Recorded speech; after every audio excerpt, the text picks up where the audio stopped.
Pour ne rater aucune de nos vidéos, n'oubliez pas de vous abonner et d'activer la cloche. Vous vous rappelez ce que François Bayrou disait à peine nommé à Matignon ? Enfin, les ennuis commencent. Ah, il n'a pas dû être déçu, parce que du côté des ennuis, Bayrou a été servi. D'abord, il a eu affaire à ce genre de petits soucis.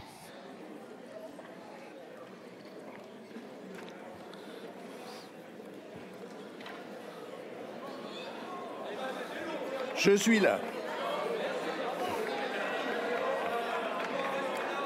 Ok, c'est anecdotique, mais pour le reste, qu'on se rassure, ces dossiers, Bayrou les maîtrise sur le bout des doigts. Le gars n'est heureusement pas du genre à se noyer dans un verre d'eau. Alors déjà, parce que le verre d'eau,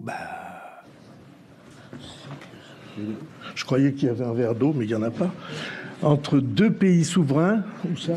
Mais entre son déplacement à Pau plutôt qu'à Mayotte, ravagé par un cyclone, Macron qui le recadre publiquement sur le dossier algérien et son fameux conclave sur les retraites censé réunir tous les partenaires sociaux, mais qui se transforme finalement en un simple date entre le MEDEF et la CFDT, disons que les 100 premiers jours de Bayrou à Matignon peinent à convaincre. Ensuite, il y a Betaram qui l'affaiblit énormément. Donc on va dire que François Bayrou, il est quand même très fragilisé sur à peu près tout en fait, et particulièrement sur l'affaire Betaram, oui, c'est vrai, où il a donné l'impression, on va le voir, de mentir à chaque fois qu'il s'est exprimé sur le sujet. Mais bientôt, François Bayrou devra lever sa main droite et jurer de dire toute la vérité, et rien que la vérité, quand il sera auditionné par la commission d'enquête parlementaire sur les violences commises sur des mineurs dans des établissements scolaires. Au football, la VAR, VAR, c'est l'assistance vidéo à l'arbitrage. Et aux médias, la VAR, c'est la vérification de la parole des politiques. Dans ce nouvel épisode, on va regarder de très près les prises de parole de François Bayrou sur le dossier Betaram. Et on verra qu'en ce qui concerne les châtiments corporels, le Premier ministre n'a toujours pas compris que même une gifle, c'est interdit. Depuis 30 ans, la presse locale, puis nationale, évoque des cas de violences physiques, puis sexuelles contre des élèves fréquentant un établissement privé catholique, Notre-Dame de Betaram, situé dans le département des Pyrénées-Atlantiques. Mais en février dernier, tout s'accélère. Le groupe Facebook, créé en 2023 par d'anciens élèves de Betaram, voit les témoignages se multiplier après une publication d'une enquête de Mediapart. On découvre alors l'inaction de François Bayrou face à des faits dont il avait pourtant connaissance, ce que Bayrou nie en bloc.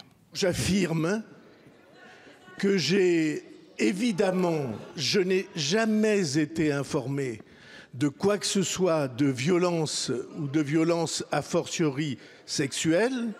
Jamais. Mais comment François Bayrou pouvait-il ne pas être informé, ne pas savoir, alors que, semble-t-il, tout le monde savait ? Tout le monde savait. Tout le monde. Dans la région, à minima, tout le monde sait qu'à Betaram, il y avait de la violence physique. Tout le monde. Tout le monde le savait, mais tout le monde se taisait. Ça se savait dans la région, ça se savait bien sûr. Mais après, voilà, ça n'allait pas plus loin.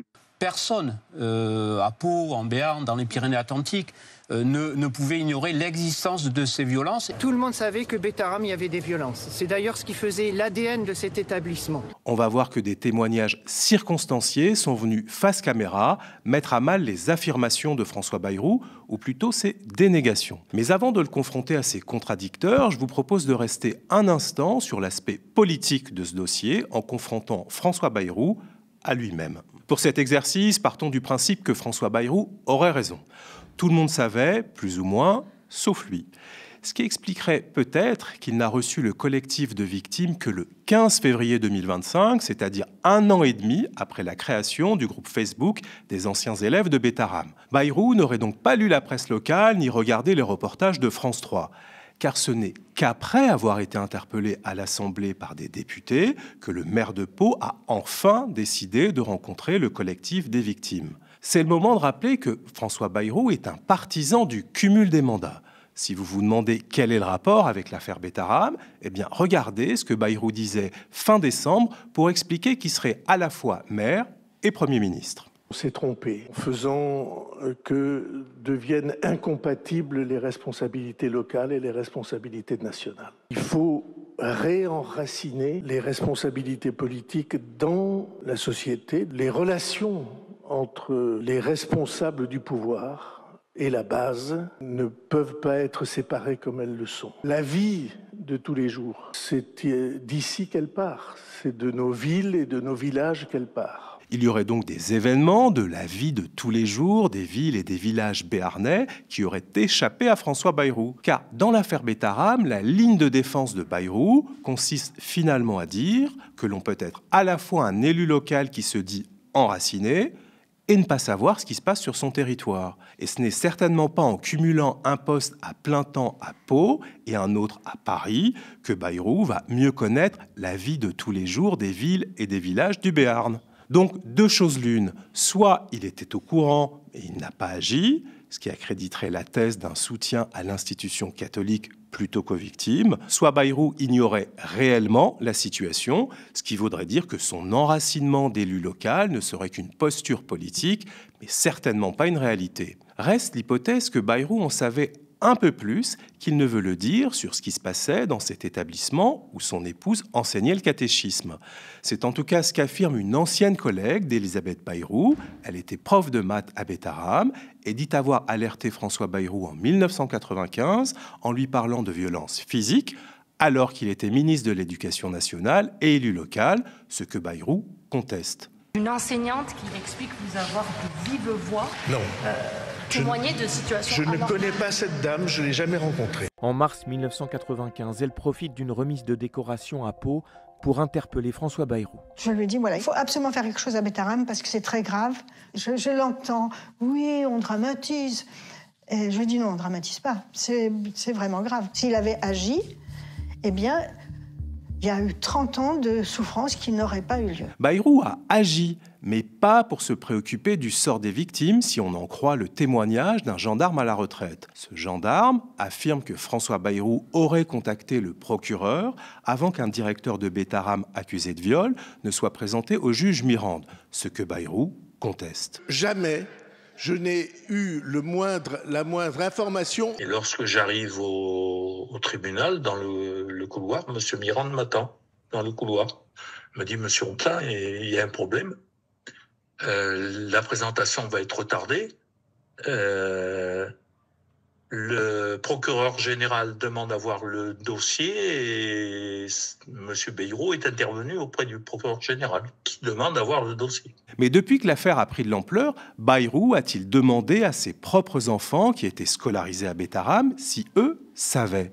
La question lui a été posée.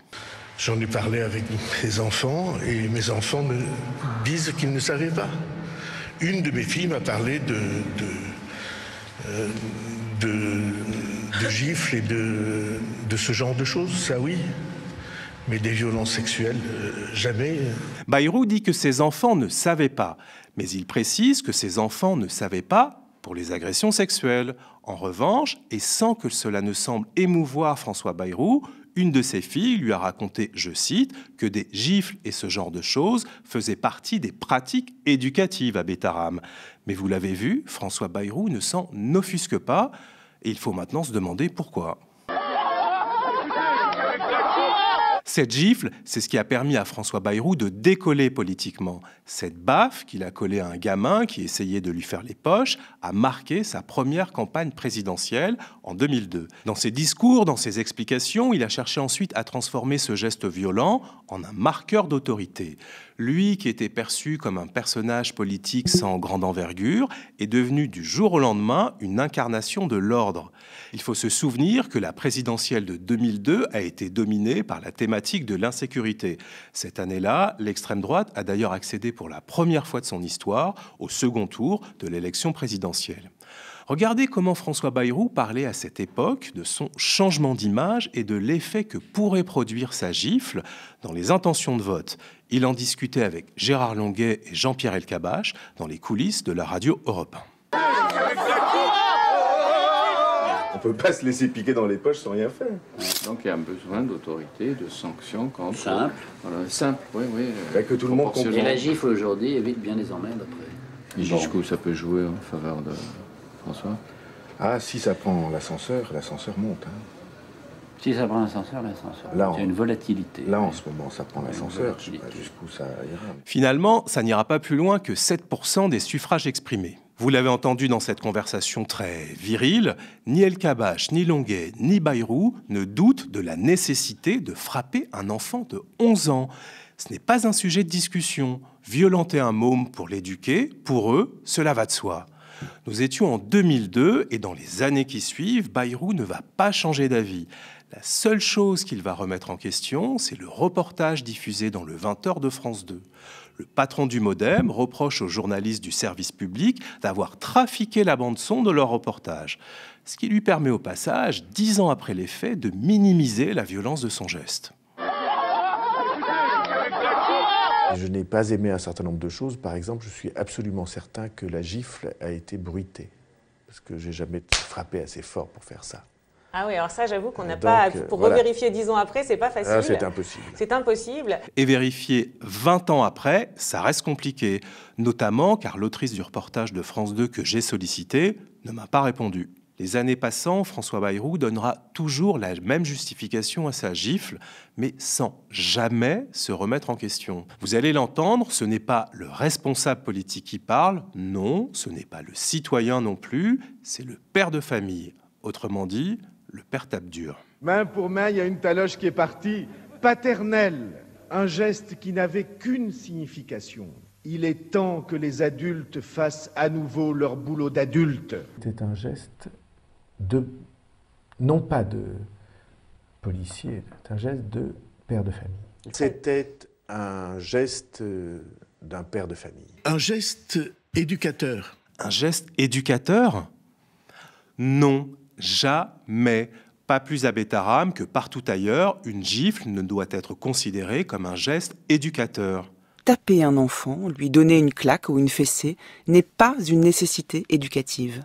Utiliser la violence pour se faire respecter n'est pas une manière de mettre des limites à un enfant pour bien le faire grandir. La liste est longue des préjugés qui font que la violence éducative perdure. Dans ce podcast de France Culture, le psychiatre et chercheur à l'INSERM, Daniel Delanoë, rappelle 2 choses essentielles que François Bayrou semble encore ignorer au moment où je vous parle. La première, c'est la loi. Donner une gifle à un enfant, c'est un délit de moins de 15 ans. C'est un délit puni par le code pénal. Et très sévèrement. Ça va jusqu'à 3 ans d'emprisonnement et 45 000 € d'amende. Donc, la justice aurait pu se saisir de ce geste. Le geste de François Bayrou sur ce jeune homme âgé de 10 ans est un délit passible, effectivement, de correctionnel. Et ce, en vertu de l'article 222-13 du Code pénal qui était déjà en vigueur en 2002. La deuxième chose à savoir au sujet des gifles, c'est leurs conséquences sur la santé et le développement des enfants dès la première gifle. Quels éléments avons-nous aujourd'hui à notre disposition pour affirmer clairement qu'il faut bannir toute forme de violence dans l'éducation des enfants? On a des éléments médicaux. On a montré par des enquêtes épidémiologiques qu'il y a des effets. Mais où est le seuil? Dès la première gifle, dès la première fessée? C'est un continuum. C'est-à-dire les effets sont cumulatifs. Plus on frappe un enfant, plus c'est fort et plus souvent, plus ces effets sont importants. Mais les effets commencent dès la première gifle. Dès la première gifle. Et ça, François Bayrou ne le comprend toujours pas. On va d'abord l'entendre en 2012. Il défend alors le maire d'une commune du Nord qui a mis une baffe à un adolescent. Et plus récemment, après la mort de Naël, en 2023, Bayrou défend le préfet de l'Hérault qui demande aux parents des jeunes émeutiers de leur mettre des baffes. Vous assumez le geste, en fait. Oui, bien sûr. Et c'est un geste d'éducation. Je n'ai pas approuvé qu'un tribunal punisse un maire pour avoir fait la même chose.